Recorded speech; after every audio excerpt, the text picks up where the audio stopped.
प्राचीन काल में एक समय ऐसा आया जब देवताओं और असुरों के बीच निरंतर युद्ध चल रहा था। सृष्टि असंतुलित होने लगी थी।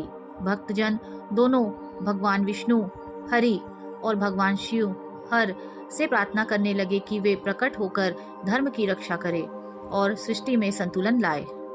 भगवान विष्णु क्षीर सागर में विश्राम कर रहे थे। माता लक्ष्मी उनके चरण दबा रही थी।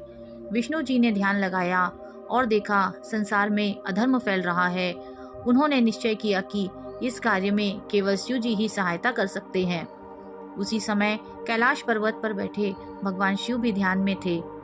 उनकी ध्यानावस्था में उन्हें वही अनुभूति हुई जो विष्णु जी को सृष्टि को स्थिर करने के लिए दोनों का मिलन आवश्यक है। दोनों ने एक दूसरे का ध्यान किया और उनकी आत्माएं एक बिंदु पर मिल गई।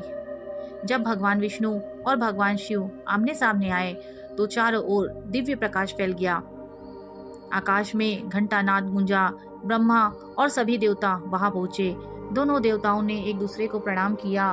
विष्णु जी बोले, हे महादेव, आप ही सृष्टि के मूल है। बिना आपके संहार के सृष्टि का पुनः निर्माण संभव नहीं। शिव जी बोले, हे विष्णु जी, आप ही सृष्टि के पालन करता है। मैं संहार करता हूँ ताकि आप पुनः पालन कर सके।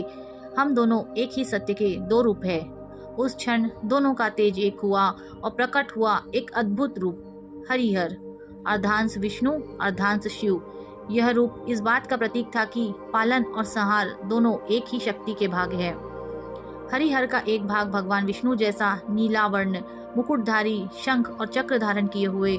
दूसरा भाग भगवान शिव जैसा, गले में नाग, जटाजूट, त्रिशूल और चंद्रमा के साथ। दोनों का मिलन दर्शाता था कि सृष्टि में कोई विभाजन नहीं, केवल एकत्व, शक्ति और संतुलन है। हरिहर मिलन यह सिखाता है कि शिव जी और विष्णु जी दो नहीं, एक ही ब्रह्म के दो रूप है। एक संरक्षण करता है, दूसरा संहार, पर उद्देश्य दोनों का एक ही है, संतुलन और धर्म की रक्षा। सच्चा भक्त दोनों में किसी भेद को नहीं देखता। जो शिव जी को पूजता है वह विष्णु जी की कृपा पाता है और जो विष्णु जी की भक्ति करता है उसे शिव जी का आशीर्वाद भी प्राप्त होता है। हरि और हर एक ही है। एक सृष्टि की रचना करता है, दूसरा उसे पुनः निर्मित करने का मार्ग देता है। दोनों मिलकर ही संसार को चलाते हैं।